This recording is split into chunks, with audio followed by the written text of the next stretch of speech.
Chers amis, vous avez passé avec succès vos tests de sélection. Votre conformité est parfaite. Votre comportement exemplaire. Votre indice d'endurance est supérieur à la moyenne nationale. Le dévouement dont vous faites preuve n'est plus à démontrer. Chaque jour, vos performances ne cessent de nous éblouir. Mesdames, messieurs, bravo. À l'occasion de cette traditionnelle cérémonie, nous sommes heureux de vous faire connaître le plan de régénération sociale que nous avons conçu en récompense de vos mérites. Nous nous sommes penchés en premier lieu sur la question de votre logement. L'ancienne formule du dortoir nous a paru obsolète. Nous avons le goût de l'innovation. C'est la chambre individuelle qui a recueilli tous nos suffrages. Désormais, chacun de nos célibataires pourra jouir d'une chambre individuelle. Les chambres présentent tout le confort. Leur superficie est de 6 mètres carrés. L'air est conditionné. Inutile d'ouvrir les fenêtres. Le mobilier, fixé au sol pour ne pas être emporté, a été dessiné par un décorateur de renom. Nous avons assoupli le règlement intérieur. Nous ne reculons pas devant le progrès des mœurs. À dater de ce jour, toutes les visites sont autorisées, y compris celles des jeunes filles. Après avoir décliné leur identité auprès du gardien, les visiteurs pourront être introduits dans les chambres. Les chiens ne sont pas admis. La découverte de personnes clandestines sera sanctionnée par leur expulsion immédiate. Nous veillons à votre sécurité. Il va sans dire que nos idées sur la sexualité ont beaucoup évolué. Nous affirmons même qu'elles ont changé du tout au tout. Le temps du bromure introduit insidieusement dans votre café au lait est mort et enterré. L'onanisme n'est plus réprouvé. Bien au contraire, nous sommes tout à fait favorables à l'autogestion sexuelle de nos travailleurs. Nous avons les idées larges. Nous préconisons plus particulièrement la masturbation à ceux qui n'ont pas eu la sage précaution de s'équiper d'une épouse. Disons-le crûment, la masturbation peut s'effectuer à domicile ou pendant le temps de pause. Vous vous attellerez au travail avec un entrain redoublé. La question de votre repos a attiré également notre attention. Nous l'avons décidé, le temps de pause est allongé. Nous ne manquons pas d'audace. Il passe à 15 minutes. 15 minutes de pause 2 fois par jour qui vous laisseront largement le temps de vous livrer à vos petites manies favorites. 15 minutes de pause. Messieurs, notre esprit de système est considérable. Nous ne laissons rien au hasard. Nous avons analysé et évalué les différentes phases du temps de pause comme suit. 1 minute pour la miction, 3 minutes pour la défécation et 5 minutes pour la sustentation sur une base de 32 mastications par minute. Nos experts ont compté large. Il vous restera 6 minutes qui pourront être gaspillées à votre guise. Nous respectons la liberté de chacun. Nul ne saurait prétendre le contraire. Passons maintenant, si vous le voulez bien, aux choses plus sérieuses. Un programme de perfectionnement que nous cessons de raffiner sera mis prochainement à votre disposition. Nous fondons des espoirs considérables sur notre programme de perfectionnement. Nous pensons qu'un ouvrier perfectionné peut doubler, tripler, voire quadrupler son énergie et rivaliser avec les meilleurs engins conçus par la science moderne. Un réglage précis, un maniement adéquat, quelques mots d'encouragement ou une bonne gifle, morale, s'entend. Et notre ouvrier, galvanisé, se déchaîne. Nous attendons ce jour où, chauffé à blanc, vous pourrez turbiner à bloc. Cette entéléchie, mesdames, messieurs, est notre but, notre rêve.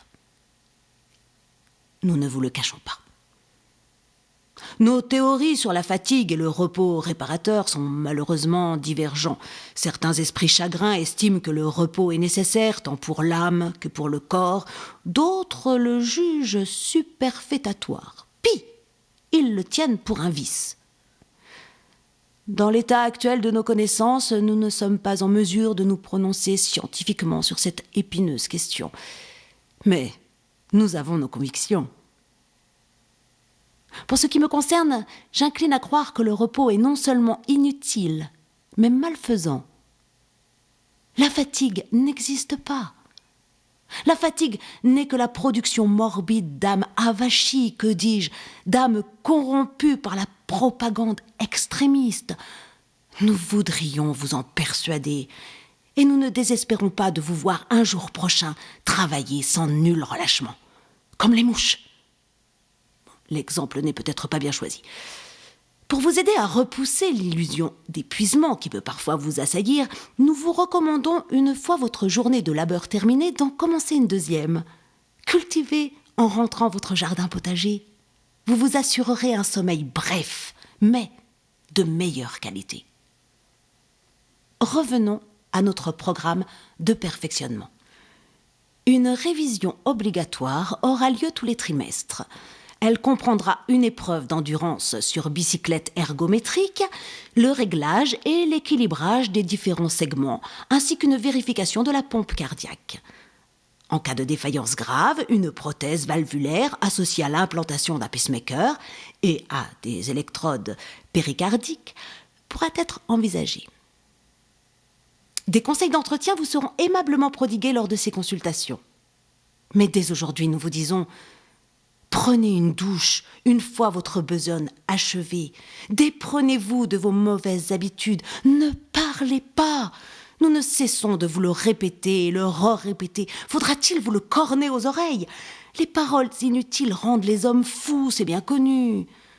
Messieurs, vos visages sont blêmes, vos regards vides, vous semblez hébétés. Certains d'entre vous titubent de sommeil, d'autres se traînent, lamentables. Mais redressez-vous, un peu de nerfs, que diable! Concentrez-vous, soyez attentifs à votre ouvrage, mais ne vous laissez pas distraire stupidement par vos collègues. Toutes nos objurgations, mes chers amis, auront-elles prise sur vous? Nous en doutons. Vous êtes si impulsifs. Mon Dieu, que l'homme est imparfait. Mais notre mission est de poursuivre et de rabâcher inlassablement notre credo: le travail, le travail, le travail. Un peu de vigueur. D'aucuns nous objectent que l'excès de travail peut conduire à la mort les sujets déficients. C'est possible, mais je vous rassure. Les places laissées vacantes par les personnes décédées sont instantanément reprises. Et notre usine ne pâtit, pour ainsi dire, pas de ces incidents de parcours. Vivez votre travail dans sa dimension spirituelle. Votre corps transporté suivra. Remédiez au plus vite à l'inutilité pathétique de vos membres gauches en les développant par des exercices variés. Il faut rompre avec l'absurde division du corps humain qui nous prive de la moitié de nos compétences. Quel gâchis quand on y pense! Afin d'augmenter le niveau déjà remarquable de vos performances, nous vous engageons à vous inscrire sans délai à nos stages de dressage et d'entraînement au travail.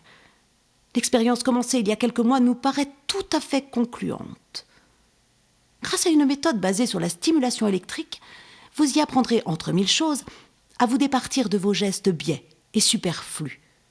Vous vous initierez aussi à travailler sans protester grâce à la communication et au dialogue. Nous avons une confiance considérable dans le dialogue. Dialogue poussé, paresse repoussée. Nous souhaitons, mesdames, messieurs, que votre usine soit le lieu de votre épanouissement, le terreau fertile sur lequel vos capacités créatrices pourront surgir, croître et prospérer. Comme l'a écrit le grand poète du peuple, l'usine est l'avenir de l'homme. Il faut nous en réjouir. Dans l'entreprise, hélas, les occasions de se réjouir ne sont guère nombreuses. Notre travail est si prenant qu'il ne nous permet pas de nous réunir autour d'un événement heureux aussi souvent que nous le voudrions. L'événement qui nous rassemble aujourd'hui est exceptionnel puisqu'il s'agit de la remise des médailles du travail aux meilleurs d'entre nous. Et c'est avec une joie non dissimulée que je me tourne à présent vers notre premier médaillé, monsieur Auguste Dompte. Tous ici vous apprécient et vous surnomment Gus. L'usine, disons-le, est votre deuxième famille. Votre fils aîné Pierre vous a rejoint. Nous espérons accueillir un jour vos petits-fils et pourquoi pas les fils de vos petits-fils. Au nom de tous vos collègues, de vos supérieurs et en notre nom personnel, nous vous remettons cette médaille d'argent avec nos plus sincères félicitations.